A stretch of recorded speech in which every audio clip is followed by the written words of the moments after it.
नमस्कार, मैं आरती यादव आपके अपने यूट्यूब चैनल बायोलॉजी विद्यार्थी यादव में आप सभी लोगों का हार्दिक स्वागत करती हूँ और इसी के साथ साथ आप सभी को गुड मॉर्निंग। और जैसा कि आप सभी प्यारे प्यारे स्टूडेंट्स को मालूम है कि हमने आपके लिए न्यू बैच स्टार्ट कर दिया है 2022 और 23। जो भी 2022 या 23 में आपके एग्जाम होंगे उन सभी के लिए ये न्यू बैच स्टार्ट हो चुका है और शाम 6 बजे डेली हम आपके लिए लाइव क्लास लेकर आती हूँ, जिसमें हम आपको T20 सीरीज चला रहे बहुत ही बेहतरीन 20 क्वेश्चन लेकर आते हैं जो हम आपको सॉल्व कराते हैं शाम 6 बजे लाइव रोजाना। और कम से कम 7-8 क्लास हो भी चुकी है, तो अभी तक आपने वो क्लास नहीं देखी है तो जरूर देखिए शाम 6 बजे लाइव। और ये सुबह क्लास आपको थ्योरी की अपलोड क्लास 6 बजे से लेकर 7-7:30 बजे तक मिल जाया करेगी। ठीक है, तो चलिए इसी के साथ स्टार्ट करते हैं। हमने आपको बताया हुआ है कि क्लास 12 बायोलॉजी है वो पहले हम स्टार्ट कर रहे हैं और क्लास 12 की बायोलॉजी का जो फर्स्ट चैप्टर है जीवों में जनन, जीवों में जनन का ये पार्ट नंबर जो आज लेकर आए भाग है, ये दूसरा है क्योंकि भाग 1 में पार्ट नंबर 1 में हम आपको बता चुकी हूँ जीवन काल किसे कहते हैं। इस चैप्टर में आपको 2 ही चीज पढ़नी है, जीवन काल, जीवन अवधि, लाइफ स्पेन, और सेकेंड नंबर पे जनन, जनन यानी कि रिप्रोडक्शन। रिप्रोडक्शन क्या होता है, कितने प्रकार का होता है, किस किस में कौन से जीव में कौन सा जनन पाया जाता है, ये जानकारी आपको इस चैप्टर में मिलेगी। ठीक है, तो हमने आपको पिछले पार्ट जो हमारा था पार्ट नंबर 1 उसमें हमने आपको बताया जीवन काल। जीवन काल क्या होता है, जीवन काल यानी कि लाइफ स्पेन, किसका जीवन काल कितना होता है एनसीईआरटी के हिसाब से। एनसीईआरटी के हिसाब से हमने आपको समझा दिया जीवन काल क्या होता है। तो किसी जीव की जन्म से लेकर और मृत्यु तक, किसी जीव का जन्म से लेकर और प्राकृतिक मृत्यु के बीच का जो समय होता है उसे ही जीवन काल कहते हैं। ये हम आपको समझा चुके हैं। कुछ जीव ऐसे भी होते हैं जो कभी भी नहीं मरते, अमर होते हैं। कौन कौन से होते हैं हमने वहां पर बताया हुआ है, एक बार उस वीडियो को जरूर देखिएगा। आज यहाँ पर हम सेकेंड नंबर पे बात करेंगे जनन क्या होता है। क्या जनन यानी कि रिप्रोडक्शन, रिप्रोडक्शन जनन किसे कहते हैं, जनन कितने प्रकार का होता है, किसमें कौन सा जनन पाया जाता है। ठीक है, तो हमने आपको बताया था सबसे पहले आपको समझना है कि जनन होता क्या है, जनन कहते किसे। तो देखो अपनी जाति को बनाए रखने के लिए, अपनी स्पीसीज को बनाए रखने के लिए जनन करना अति आवश्यक है। यदि आपको अपनी जाति को बनाए रखना है, चाहे शेर हो, चाहे कुत्ता हो, चाहे बिल्ली हो, चाहे मानव ही न क्यों हो, यदि मानव अपनी जाति को आगे बनाए रखना चाहता है तो इसे जनन करना ही चाहिए, जनन करना ही पड़ेगा। ठीक है, तो जनन का अर्थ है, जनन एक प्रकार की प्रोसेस है जिसकी सहायता से हम अपनी जैसी संतान उत्पन्न करते हैं।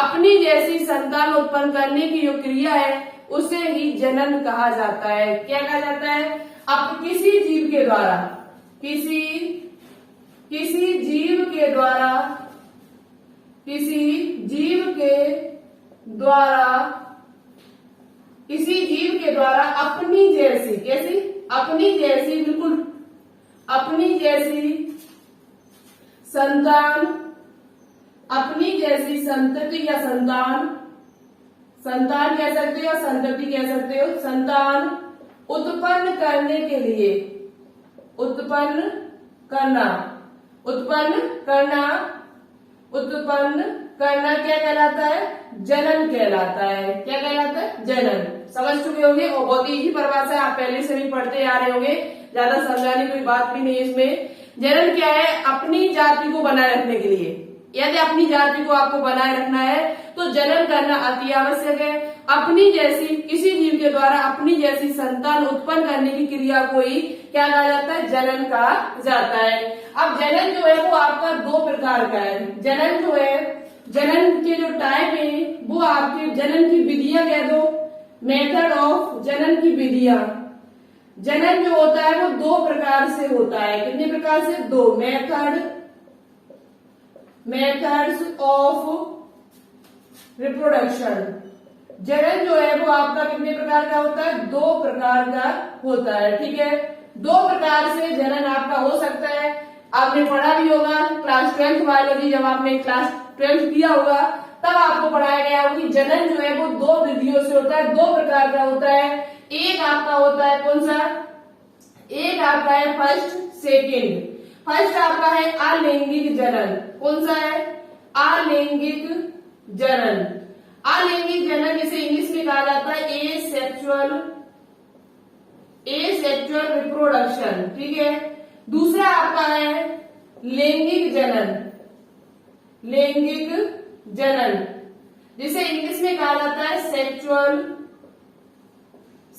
रिप्रोडक्शन, ठीक है। लिख सकते हो आप।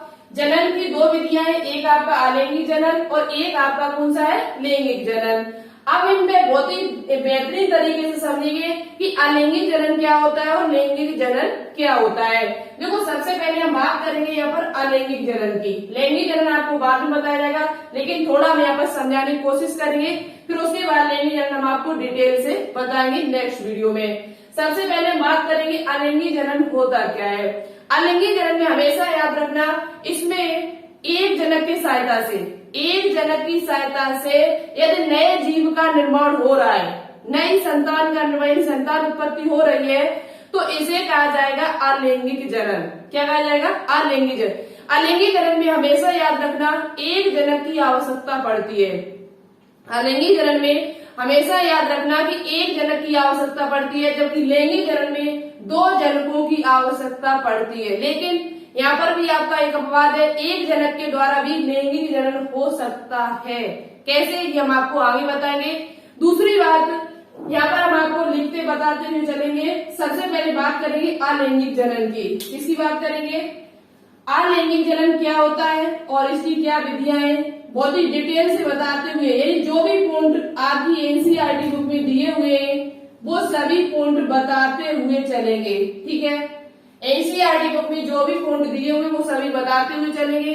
और यदि आप लोग अभी अभी इस चैनल से न्यू जुड़े हुए हैं तो प्लीज चैनल को सब्सक्राइब जरूर कर लेना, जिससे आपको आगे की वीडियो इसी प्रकार से फ्री में मिलती रहे। सब्सक्राइब करने के साथ साथ बेल आइकन को प्रेस ऑल पर क्लिक कर लें, जिससे कभी भी हम आगे जो वीडियो बनाएंगे वो आपके पास टाइम टू टाइम पहुंचती रहे, नोटिफिकेशन पहुंचता रहे। कुछ बच्चे तो यही कहते रहते हैं मेरे पास नोटिफिकेशन नहीं आता है, तो नोटिफिकेशन आपके पास इसलिए नहीं आता है क्योंकि आप सब्सक्राइब करने के बाद एक बेल आइकन जो होती है, पास में घंटी होती है, उसे क्लिक करने के बाद ऑल पर क्लिक नहीं करते हो, तो ऑल पे क्लिक कर लिया करो, जिससे आपके पास नोटिफिकेशन पहुंच जाए, ठीक है। चलिए अब बात करते हैं कि अलैंगिक जनन होता क्या है। अलैंगिक जनन या एसेक्सुअल रिप्रोडक्शन ये होता क्या है। तो देखो अलैंगिक जनन में हमने अभी आपको बताया कि अलैंगिक जनन में एक जनक की आवश्यकता पड़ती है। दूसरी बात, यहाँ युग्मक नहीं बनते, यहाँ पर विदाउट गैमीट युग्मकों का निर्माण नहीं होता, इस बात को ध्यान रखना, ठीक है। युग्मकों का निर्माण नहीं होता है, यानी विदाउट, आप लिख सकते हो यहाँ पर इंग्लिश में विदाउट गैमीट्स, बिना गैमीट के यहाँ पर जनन होता है, यानी यहाँ पर युग्मकों का निर्माण नहीं होता है, जबकि लैंगिक जनन में आपका युग्मकों का निर्माण होता है। यहाँ एक जनक की आवश्यकता पड़ती है, यहाँ हमेशा याद रखना दो जनकों की आवश्यकता पड़ती है, अधिकांश दो जनकों की सहायता से लैंगिक जनन आपका हो पाएगा, जबकि अलैंगिक जनन में एक जनक की सहायता से ही नए संतान की उत्पत्ति हो जाती है। तो विदाउट गैमीट या अलैंगिक जनन में क्या होता है, युग्मकों का निर्माण नहीं होता, ये पॉइंट आपके लिए इम्पोर्टेंट है, ठीक है। उसके बाद परिभाषा लिखना चाहो तो आप लिख सकते हो अलैंगिक जनन की परिभाषा लिखना चाहो तो लिख लीजिए, एक जनक के द्वारा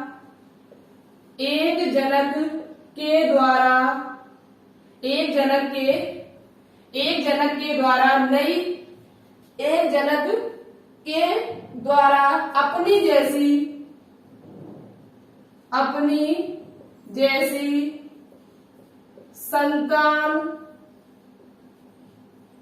संतान उत्पन्न करने की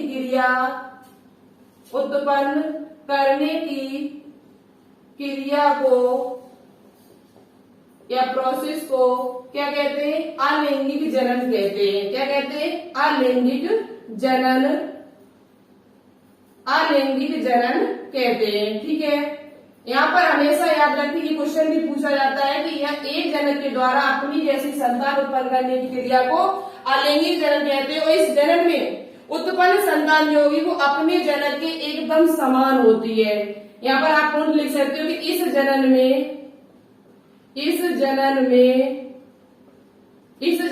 उत्पन्न संतान कैसे, देखो अभी हम आपको आगे बताएंगे। इस जनन में उत्पन्न संतान अपने जनक के एकदम मतलब बिल्कुल जैसे आप प्रिंट में कॉपी निकालते हो, जैसे प्रिंट में जब आपने कॉपी निकालोगे प्रिंट में, तो बिल्कुल जैसे आपने पेज डाला होगा वैसा ही सेम टू सेम निकल के आता है। बाई सेम पोजीशन यहाँ पर है। अलैंगिक जनन में जो उत्पन्न संतान होती है उसमें बिल्कुल भी विभिन्नता नहीं होती है, जबकि लैंगिक जनन में ऐसा नहीं है। लैंगिक जनन से उत्पन्न जो संतान होगी वो अपने जनक के भिन्न होगी, उसमें डिफरेंस होगा, वेरिएशन होगी, लेकिन इसमें वेरिएशन नहीं आते, वही सेम टू कॉपी निकल के आती है, जैसे हमने 2 कॉपी निकालते तब। इस जनन में उत्पन्न संतान, यहाँ पर गलत हो गया, इस जनन में उत्पन्न संतान अपने जनक के समान होती है। कैसी होती है? बिल्कुल समान, बिल्कुल कॉपी एकदम जैसे हमने किया। ये कोई जीव है तो इससे जो जीव बनेगा वो बिल्कुल अपने एक जनक की सहायता से जो उत्पन्न संतान होगी वो अपने जनक के बिल्कुल, ये जनक है, माना कि ये जनक है और ये उसकी संतान है। क्या है? इसकी संतान है, तो ये बिल्कुल ट्रू कॉपी होगी। ठीक है, कोई भी आनुवांशिक लक्षण में परिवर्तन नहीं होगा। जैसे आनुवांशिक लक्षण इसके, जैसा डीएनए इसका है, सेम टू सेम कॉपी वही इसका होगा।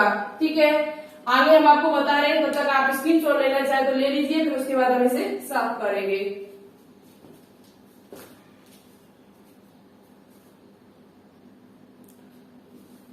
तो देखिए आपको सही शायद दिखाई नहीं दे रहा था, मैंने चेक किया, अब यहाँ पर आप सही दिखाई दे रहा है, इधर का आपको दिखाई नहीं दे रहा था। तो यही दिक्कत हो जाती है। अब इस रूम में अकेले जब होते तो कोई दूसरा यहाँ पर देखने वाला नहीं है, खुद देखो, खुद चेक करो, तब पता कर सकते हो कि यहाँ सही दिखाई दे रहा है या नहीं दे रहा है। तो ये बहुत बड़ी दिक्कत है हमारे लिए, पर कोई बात नहीं है, आपके लिए सेवा जारी है। यहाँ पर कुछ पॉइंट हमने यहाँ पर जो वन आपको बताया, ये कुछ दिखाई नहीं दे रहा था। जनन की विधियां लिखा है, या अलैंगिक जनन जो हमने आपको बताया वो, उसमें युग्मकों का निर्माण नहीं होता है। ये पॉइंट आपके लिए इम्पोर्टेंट है। दूसरा पॉइंट आपका है कि एक जनक के द्वारा अपनी जैसी संतान उत्पन्न करने की क्रिया को अलैंगिक जनन कहते हैं। इस जनन में उत्पन्न संतान अपने जनक के बिल्कुल समान होती है। यहीं पर आप एक पॉइंट और लिख लीजिएगा, एक पॉइंट आप और लिख सकते हो यहीं पर कि जो अलैंगिक जनन होता है उसमें जो उत्पन्न संतान है वो अलैंगिक जनन से उत्पन्न संतान को एक नाम दिया गया है स्पेशल में, उसे क्लोन कहा जाता है। क्या कहा जाता है? क्लोन। तो यहाँ पर लिख लीजिएगा, अलैंगिक जनन से लिख के पॉइंट लेकर आया करें, इसमें लिख लिया करेंगे जिससे जल्दी से जल्दी समझाया जा सके, तो ज्यादा रहेगा सही हमारे हिसाब से। अलैंगिक जनन से उत्पन्न संतान, अलैंगिक जनन से उत्पन्न संतान,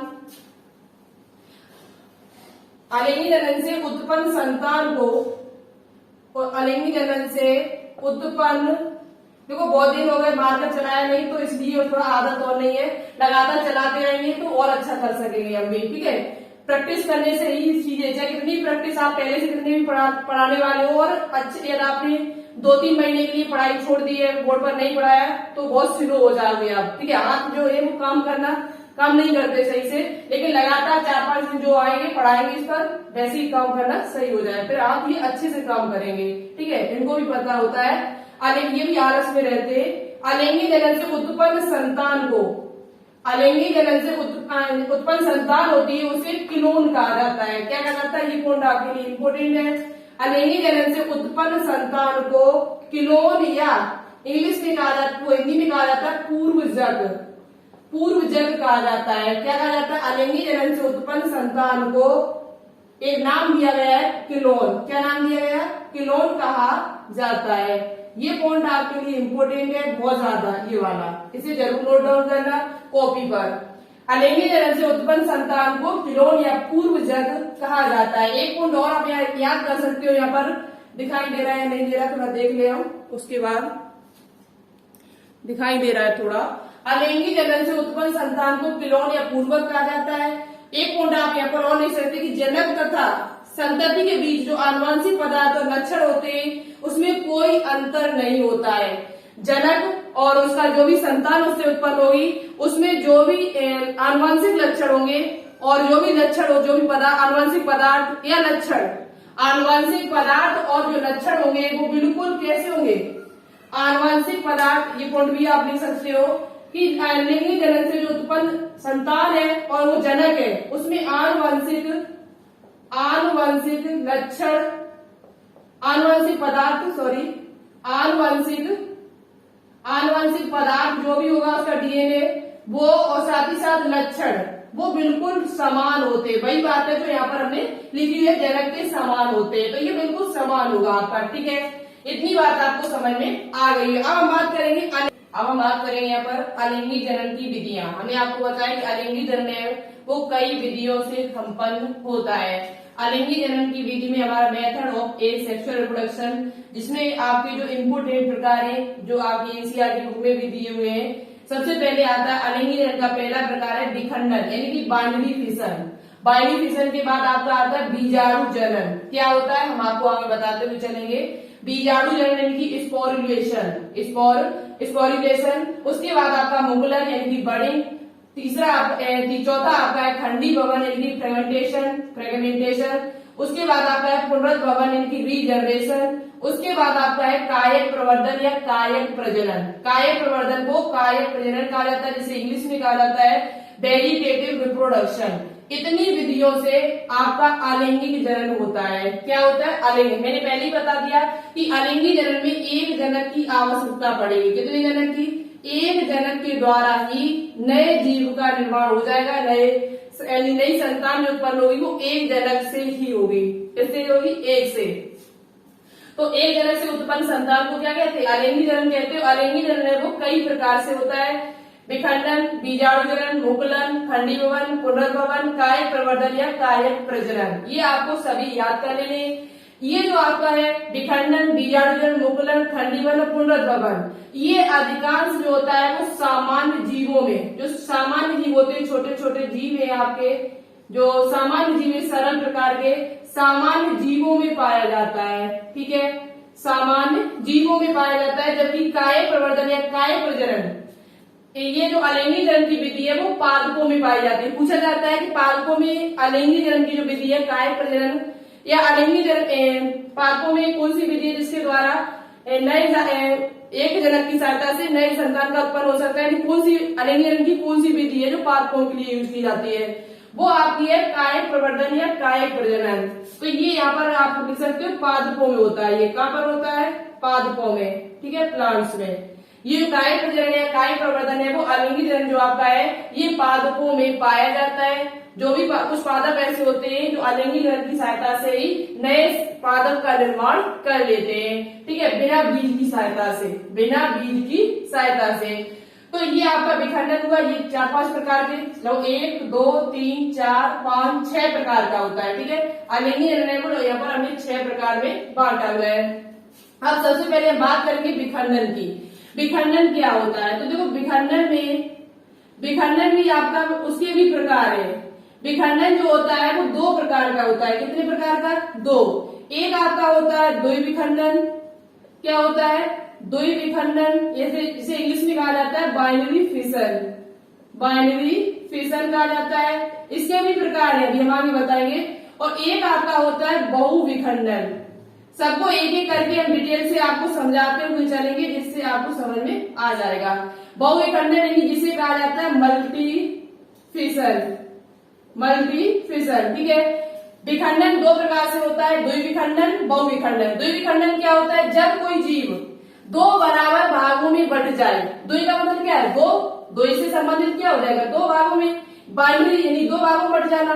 किसी जीव का जब बराबर दो भागों में बट जाना क्या कहलाता है, द्विविखंडन कहलाता है। ये ऐसी प्रक्रिया है जिसमें कोई जीव दो बराबर भागों में बट जाए। कितने बराबर भागों में, दो, एक दो, तो इसे कहा जाता है द्विविखंडन। एक जनक से ही तो दो जीव बन रहे कि नहीं बन रहे। इसका डीएनए इसमें ट्रांसफर हो जाएगा, आधा इसमें ट्रांसफर हो जाएगा, तो इस क्रिया को कहा जाता है द्विविखंडन। बात करते हैं बहुविखंडन क्या हुआ, तो बहुविखंडन में क्या हुआ, एक जीव के द्वारा एक से दो से अधिक जब संतति का निर्माण हो रहा है, दो से अधिक, कितने, दो से अधिक संतति जब बन रही, मल्टी बहुत ज्यादा, एक दो से अधिक, तो 4 5 6 7 8 इस प्रकार का जब संतान का निर्माण हो रहा है, जीव बढ़ रहे, तो उस क्रिया को कहा जाता है बहुविखंडन। क्या कहा जाता है, बहु। ये इंपोर्टेंट नहीं है परिभाषा आपके लिए, जो इंपोर्टेंट है वो आपके लिए उदाहरण इंपोर्टेंट है। जो इंपोर्टेंट है आपके लिए वो क्या है, उदाहरण इंपोर्टेंट है। अब हम यहाँ बात करेंगे सबसे पहले द्विविखंडन के भी प्रकार है। द्विविखंडन जो होता है, द्विविभाजन भी इसे कह सकते हैं। द्विविखंडन को यहाँ पर हम लिख के आपको बता रहे हैं, द्विविखंडन को यहाँ पर द्विविभाजन भी कहा जाता है। क्या कहा जाता है, द्विविभाजन। और ये आपका 3 प्रकार से होता है। कितने प्रकार से होता है, 3। दूसरी बात, यहाँ पर कुछ पॉइंट है, जैसे द्विविखंडन जो आपका अमीबा है, पैरामीशियम है, इग्लिना, इनमें पाया जाता है, लेकिन उनमें भी अलग अलग प्रकार से होता है। दूसरी बात है, ये प्रोटोजोआ संघ के जो जीव होते हैं उनमें मुख्य रूप से द्विविखंडन ही पाया जाता है। इसे हम साफ कर रहे हैं, आप स्क्रीनशॉट ले लो, चाहिए तो लिख लो इसे, ठीक है। इसे हम साफ कर रहे हैं एक एक करके पॉइंट। द्विविखंडन यहाँ पे याद रखना, ये जो होता है वो किसमें पाया जाता है, तो द्विविखंडन, ठीक है। द्विविखंडन जो होता है, जो प्रोटोजोआ संघ के जीव होते हैं, द्विविखंडन या बाइनरी फिशन, BF। द्विविखंडन जो होता है वो हमेशा याद रखना, ये जो आपका है ये प्रोटोजोआ संघ के जो जीव होते हैं, प्रोटोजोआ संघ। अब प्रोटोजोआ में कौन कौन आते हैं तो आपको पता है, अमीबा, पैरामीशियम, इग्लिना, जीवाणु होने में आएगा, लेकिन उसमें भी आपका विखंडन होता है, द्विविखंडन। प्रोटोजोआ संघ के जीवों में यह पाया जाता है, कौन, द्विविखंडन। अब दूसरी बात, द्विविखंडन जो होता है वो भी उसके प्रकार है, और इसमें क्या होता है, इस विभाजन में जीवों का जो शरीर होता है वो सूत्री विभाजन, किसके सहायता से, जो सूत्री विभाजन होता है आपका मियोसिस, सूत्री विभाजन की सहायता से दो भागों में बंट जाता है। इसमें विभाजन यदि आपसे पूछा जाए कि द्विविखंडन में या विखंडन में या अलिंगी जनन में कौन सा विभाजन है, अर्धसूत्री विभाजन होता है कि आपका समसूत्री विभाजन होता है, तो हमेशा याद रखना अलिंगी जनन से उत्पन्न जो संतान होती है वो समसूत्री विभाजन की सहायता से होती है। कोशिका में विभाजन होते हैं, कोशिका में 3 प्रकार से विभाजन पाया जाता है, समसूत्री विभाजन, अर्धसूत्री विभाजन और आपका असूत्री विभाजन। समसूत्री विभाजन में क्या होता है, तो एक कोशिका से 2 कोशिकाएं जब बन जाए, एक कोशिका से 2 कोशिकाओं का निर्माण हो रहा है, वो भी समान प्रकार की, समान उसमें डीएनए जा रहा है, समान डीएनए ट्रांसफर हो रहा है, तो इसे कहा जाता है समसूत्री विभाजन। और जब एक कोशिका से 4 कोशिकाओं का निर्माण हो, कितनी कोशिका, 4, वो भी 2 फेज में, 1 और 2 फेज, दो बार अर्धसूत्री विभाजन होता है। इसमें एक बार में 4 कोशिकाएं नहीं बनती है, 2 बार में 4 कोशिकाएं बन जाती है, तो इसे कहा जाएगा अर्धसूत्री विभाजन, यानी कि आपका मियोसिस, ठीक है। इसे आपका जो समसूत्री विभाजन है इसे कहा जाएगा मियोसिस और उसे कहा जाता है मायोटिक, ठीक है। तो ये आपका 1 से जब 2 कोशिकाएं बनी तो इसे समसूत्री कहा जाएगा, और जब 1 से 4 बन रही तो इसे क्या कहा जाता है, अर्धसूत्री विभाजन कहा जाता है। तो द्विविखंडन हो चाहे आपका कोई भी खंडन हो, उसमें सूत्री विभाजन पाया जाता है। कौन सा, सूत्री विभाजन की सहायता से ये 2 भागों में बढ़ जाता है, समसूत्री विभाजन मियोसिस होता है इसमें, ठीक है। और दूसरी बात, द्विविखंडन जो आपका होता है वो 3 प्रकार से होता है। कितनी प्रकार से होता है, द्विविखंडन जो आपका है वो 3 प्रकार से होता है। एक आपका होता है सरल द्विविखंडन, और एक आपका होता है अनुदैर्घ्य द्विविखंडन, लॉन्गिट्यूडिनल अनुदैर्घ्य द्विविखंडन। एक आपका होता है अनुप्रस्थ यानी कि ट्रांसवर्स। ये इंपोर्टेंट है आपके लिए, पूछा जाता है कि निम्न में से किसमें अनुदैर्घ्य में भी द्विविखंडन पाया जाता है, या निम्न में से किसमें सरल विखंडन पाया जाता है। तो आपको पता यहाँ पर जो द्विविखंडन है वो उसके प्रकार है। द्विविखंडन आपका एक सरल द्विविखंडन, अनुदैर्घ्य द्विविखंडन, और एक आपका होता है अनुप्रस्थ, जिसे इसे कहा जाएगा सिंपल बाइनरी फिशन, ठीक है। इसे कहा जाएगा लॉन्गिट्यूडिनल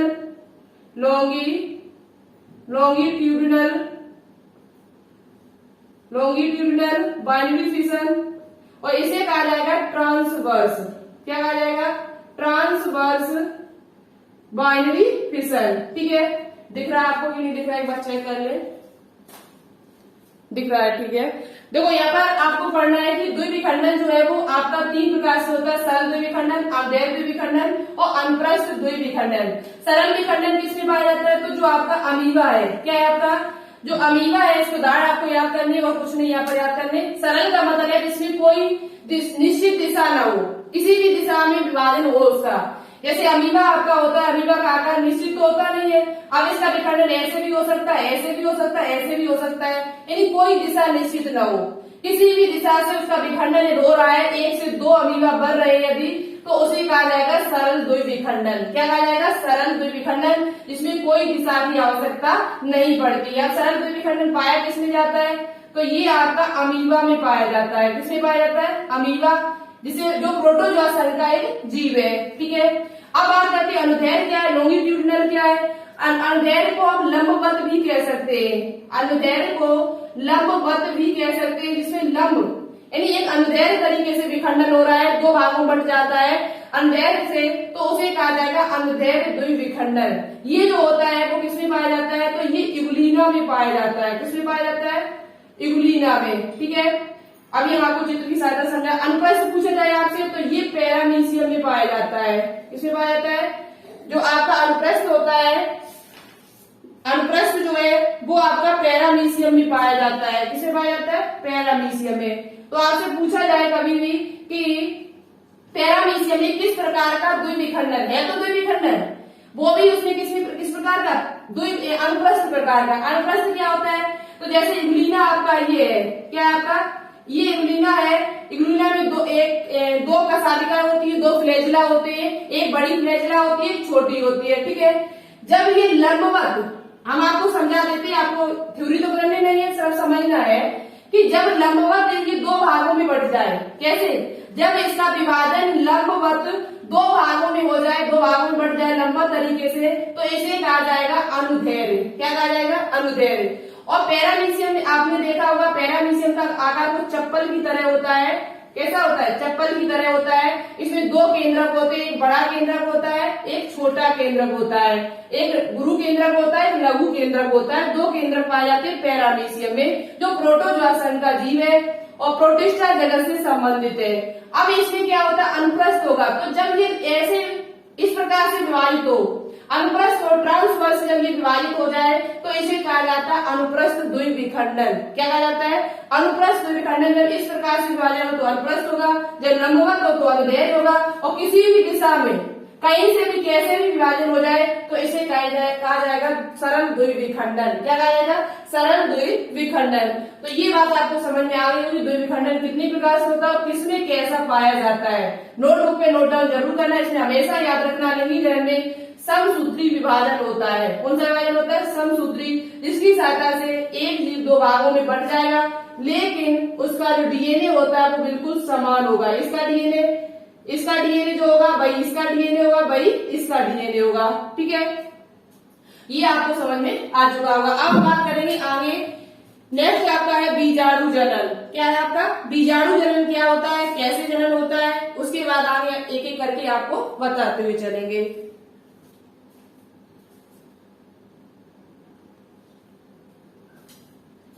देखिएगा, आज हम यहाँ पर ऐसे यहीं पर बंद करते हैं। नेक्स्ट जो पार्ट होगा वो हम आपको उसमें बीजाणु जनन, मुकुलन और पुनर्भवन, खंडी भवन और काई प्रजनन ये खत्म कराने की कोशिश करेंगे। थोड़ा टाइम का अभाव है, हमको भी थोड़ा जाना है, तो बाद में हम आपको पढ़ा देंगे जितना भी बचा हुआ है नेक्स्ट 3rd पार्ट में। तो आज के लिए इतना ही रखते हैं। थोड़ा देखो स्लो होगा, लेकिन अगले टाइम कोशिश करेंगे कि जल्दी से जल्दी आपको थोड़ा फास्ट पढ़ाया जाए, ठीक है। बोर्ड पर लिख के लाया करेंगे जिससे हम आपको फास्ट पढ़ा सके, आपका टाइम बच सके। तो आज के लिए इतना ही रखते हैं, मिलते हैं फिर नेक्स्ट वीडियो में। अच्छा लगा हो कंटेंट पढ़ने में, यदि आपको कुछ समझ में आया हो, यदि आपको कुछ समझ में आया हो, कुछ सीखा हो यदि आपने, तो वीडियो को लाइक कर देना, शेयर कर देना, चैनल को सब्सक्राइब कर देना। Thank you so much. जय हिंद, जय भारत।